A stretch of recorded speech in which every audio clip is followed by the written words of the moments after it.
Namaste.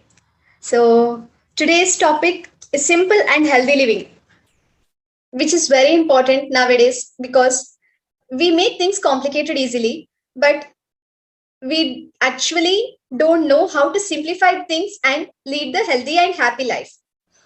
Let's look into this.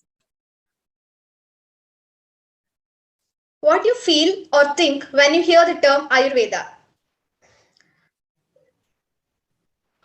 It's full of home remedies, bitter kashaya, bitter medicines, very expensive, difficult to follow, lot of patya or diet, restrictions, all these. I'm sure you will be having one or the other answer among this, right? What exactly is Ayurveda then? Ayur means life and Veda means science. Ayurveda is life science. Understanding the real meaning of good health. Health, according to World Health Organization, is a state of complete physical, mental, and social well-being, and not merely the absence of disease and infirmity. Samadosha samagnischa samadhatu malakriya prasanna atma indriya mana swastha iti avidhyete. Means what? Health is when you have balanced biohumors or the doshas, balanced digestive fire, nourished tissues, regular elimination of urine, sweat, and stool, a happy soul, elated all the sense organs, and a cheerful mind. Let's see how important is that to know your prakriti now. As I said, the health is balance of three doshas. If you understand which particular dosha is aggravated in your body or there is a tendency of aggravation in the body, then it is easy for you to keep it in the balance, correct? Which is equal to health. What is prakriti?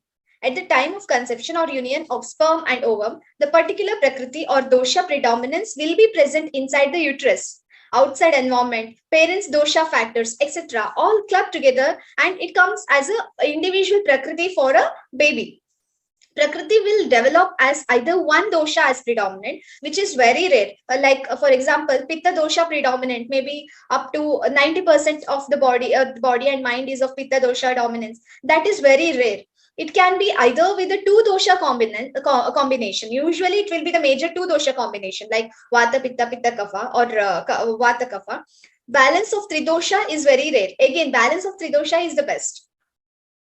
What is Prakriti analysis? Ayurvedic Vaidya Charaka explained Dashavida Pariksha, that means 10 ways of examining your body, among which Prakriti analysis is one as the first thing to understand the dosha predominance present in the body, so that we will guide you later to balance that aggravated dosha. What all factors influence Prakriti? Season, place, time of union, food of mother and father, health of uterus, food during pregnancy, daily regimens of mother or during pregnancy, etc. All these come like a packed form of as a prakriti for an individual. What are the different types of prakriti? As I said, it is usually dvidoshaja. Ekadoshaja means vata, pitta, kapha as an individual predominance. Dvidoshaja is vata, pitta, vata, kapha, pitta, kapha. Tridosha is vata, pitta, kapha in balanced form. What is the importance of knowing prakriti in maintaining your health? I'm not repeating it again. I'll just tell you the importance. Prevention or control of disease also can be achieved by understanding your body type by following the guidelines given by your Ayurvedic doctor. It helps to select the best medicines or herbs based on your body type. It is also useful in identifying the complications of the diseases, assist in simplifying the treatment by including more food and less medicines.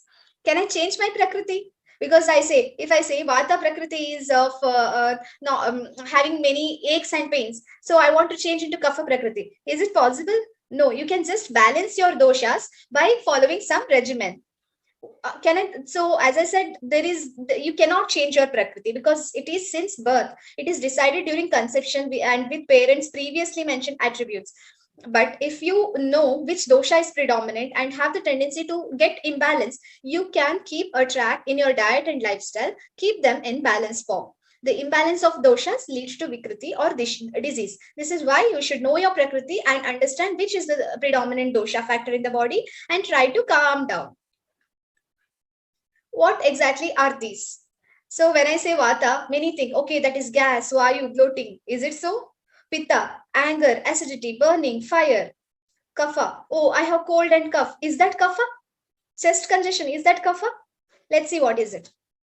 So when we say Vata, Pitta and Kapha, it has its own qualities. Like Vata has light, dry, cold, movable, very creative, lean. They will be very lean, active, always moving, feeling cold, dry, weak joints, prominent veins, quick learning, and forgets easily, excessive talking. So these are all attributes for the Kapha. Sorry, Vata. So what is Pitta? Very hot, sharp, they get sweating soon, oily, spreading redness, and like emotional things like anger, high appetite, intelligent, leadership quality, sharp memory, and speech. What is Kapha Prakriti? Moist, dense, heavy. Usually, Kapha Prakriti people will have the obesity problem, overweight problem, or they have the tendency to gain weight and they cannot lose weight easily. But Pitta Prakriti is not like that. They can add on weight easily and they can reduce also. But Vata people actually they cannot gain weight that easily. So these are the major three, the lakshanas or the quality for Vata, Pitta, and Kapha. Usually kapha people will be a little lazy, slow movement, good memory, but they are they have very good memory. Like if you learn the things you will never forget, but in vata you will learn the things very easily but you will quickly forget it. So these are the differences between the vata, pitta and kapha. Reasons for vata aggravations. So now to understand when vata will aggravate in our body, what are the symptoms we can see in our body? Awakening at night, like disturbed sleep, too much indulgence in dry or cold food and activity, exercise and sexual indulgence, traveling, fear and irritation, astringent, bitter and spicy food can aggravate vata.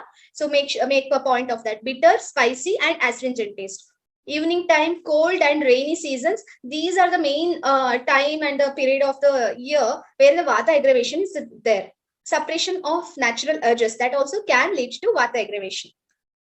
Signs and symptoms of vata aggravation: dry skin, irregular appetite, bloating, constipation, anxious, overthinking, hyperactive, restlessness, insomnia, aches and pains, cold palms and feet, fear, dreams, desire for hot climate, food, water, everything in the hot thing, tremors, shivering. Tips to balance Vata dosha. Now let's see what are the tips. Maintain your proper schedule. Try to be on time. Abhyangam, hot water bath, oil pulling, sleep with good blanket, adjust your room temperature, light. 20 minutes of rest during daytime is recommended if Vata is high. Practice meditation, avoid dry, cold, previous day's food, sip water in between food if needed. And also, sweet, sour, and salt taste can help in Vata regulation. Now, let's see what are the reasons for Pitta aggravation in the body. Oily, fried, too hot, spicy, masala, chemical, preservatives, sour, etc. These are the main things, food items which can aggravate Pitta. Emotional disturbances like fear, anger, stress, too much exposure to sun and heat, intense acting food and medicines, excessive fasting, autumn and summer, and also afternoon time there will be high pitta, alcohol and smoking. Okay, now let's see signs and symptoms for the pitta aggravation. So heartburn, sore belching, acidity, yellowish discoloration, excessive thirst, intense hunger, could be false hunger also many a times, indigestion, nausea, vomiting, diarrhea, increased sweating, inflammation, burning sensation, discharge like like skin eruptions, redness, blisters, gangrene, feeling of sour or pungent taste in the mouth, like a metallic taste in the mouth, can't bear spices. These are the main symptoms you have to observe for pitta prakriti or the pitta aggravation. Sorry. So, what are the tips to balance this pitta dosha? Cold water and cold shower is one of the best remedy. Sweet, astringent, bitter tastes, milk and ghee, moonlight dinner, music, anger management, meditation, avoid heat, sunlight, avoid too hot and too cold or like too hot water shower. All these things you have to avoid. Avoid spicy and masala. Abhyangam, walk in the evening, moonlight, water surroundings, tub bath, application of scents, garlands, perfumes. This is also told in Ayurveda for the Pitta dosha balance. Reasons for kapha aggravation: excessive consumption of cold, heavy, oily food, sweet, sour, and salt taste. Overeating, overnutrition, leading sedentary lifestyle, lazy, lack of physical activity, daytime sleep, excessive consumption of sweets, milk, curd, ghee, butter, cheese, sugar, jaggery. All these can lead to kapha aggravation. This also can lead to obesity.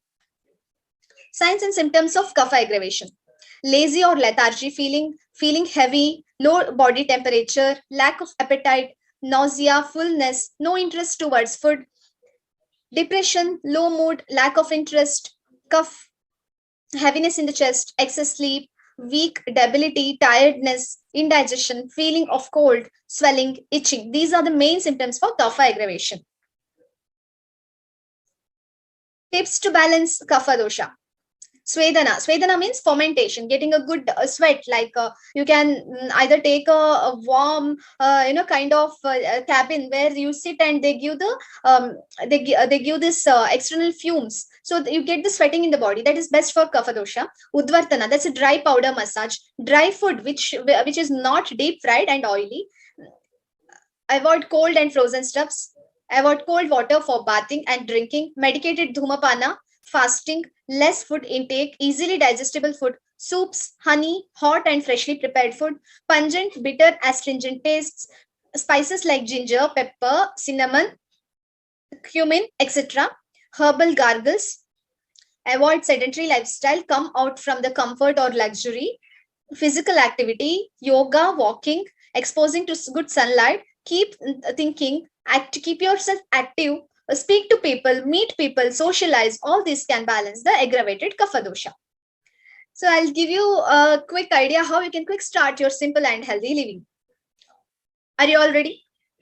Okay, setting your fixed daily routine.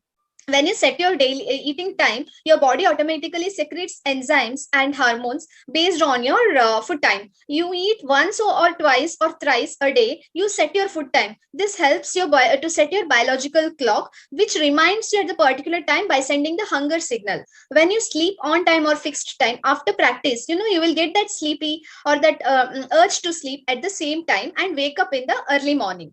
For example, Brahmi Muhurta, as I have explained already, usually 36 to 40 minutes before sunrise. Ayurveda recommends this time to start your day. This gives enough time to prepare your breakfast or finish your daily routine. You can get time for me time. You can enjoy some time, read, exercise, meditate, yoga. You will get extra time. At last, start waking up 15 to 30 minutes early than your usual time. This is a quick takeaway for you. Okay, at least 10 minutes early from today onwards. Next, what? I can finish all my work soon. Hurry. No, that's not the thing. Don't rush into your routine. Sit on bed for 5 minutes. Gratitude, prayer, or affirmation. Think about your entire day. Plan your day accordingly. Things to do. Relax and calm down. Then move on to your daily routine. What is the ideal time to exercise or meditate? Morning is always ideal to do yoga and exercise. 15 minutes to 2 hours depending on your body type, health, etc. So how many minutes I have to do? It can start from 15 minutes to 2 hours also you can do. For example, if you're kapha prakriti, I will suggest you can go up to 1.5 hour based on your body strength. It is not a good idea when you have some indigestion or you can't do exercise or you don't have any did not have a good night's sleep. That's not a good idea to do exercise. Abhyangam is application of oil on the entire body. Always apply oil at least 30 minutes before bath. Warm water bath is ideal. Use natural soap or powder. Do not suppress natural urges like urine, bowel, vomiting, yawning, emotions, sleep, hunger, thirst, flatus, burping, etc. This will remove your tiredness, stress, anxiety. Try this out. Really works well with the mind wellness also. All these tips what I have suggested right now. So what sort of food I have to eat? Breakfast must be heavy. Lunch as per your hunger meter. Dinner light and early the better. Avoid curd at night. Buttermilk is fine, no problem. Avoid extremely spicy, cold, previous day's food, junk, too hot and too oily. And anything too much is too bad. Follow guidelines for balancing the doshas. Small meals recommended, but eat only when previous food is digested. Filling 75% of your stomach is better than eating full stomach. Water. Avoid immediately or just before meals. Good to have in between meals if you really need or if your body asks for it. Research says 8 glasses of water. Ayurveda says whenever you are thirsty. Too much water can decrease your digestive fire and may accumulate ama, that is indigested particle. Ama is the main reason for all the diseases.